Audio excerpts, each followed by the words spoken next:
Hello. I had a question from someone on Instagram, and they're actually there are a couple questions, and they're actually fairly common questions. So I thought I'd just answer them here, and more people could benefit from the answers. So her Instagram name is Passionately Pia, and she asks, so what's your typical workflow like? Do you do most things digitally using texture brushes on the iPad Pro? And I guess the short answer is yes. I do most of my illustration digitally, and I use an iPad Pro quite a lot actually. So the longer answer is most of my techniques that I use, I actually teach in my Skillshare class Inky Illustrations, and that does use a lot of Photoshop, and I also incorporate a lot of analog or physical textures that I create using black ink on paper, and then I scan that in. These days, I'm less a purist. I'm not using only physical media for my line work and textures. I am using more brushes, specifically Photoshop brushes, and of course, I use a lot of brushes by Kyle Webster, and I've also found some great brushes from Retro Supply Company. And I shouldn't say I use a lot. I actually use just a very select few in ways that I feel are very true to the kind of work I want to make.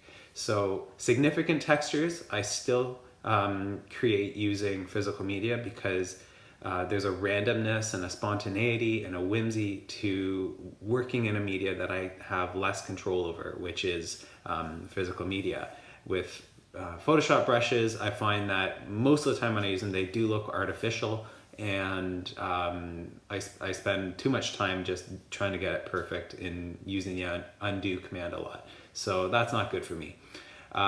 So the brushes I do use particularly is just a very small set from Kyle's Gouache set, and I also make use of some modified versions of his runny inkers. So you can go look those up. That's the runny inkers and his Gouache set, and then more recently discovered Retro Supply Company. They make tons of Photoshop brushes that are emulating a lot of styles from, say, like golden books from the 50s and 60s. And I use maybe a couple of their brushes from their Texture Boy set. And particularly using some of those are for making some like grainy, almost like it was made by an airbrush kind of textures. So I use them very, very sparingly, just enough to give my work a little texture and make it look less flat. In terms of using the iPad Pro, I don't really illustrate directly on the iPad Pro as much as I use it as my tablet. It's my alternative to a Cintiq.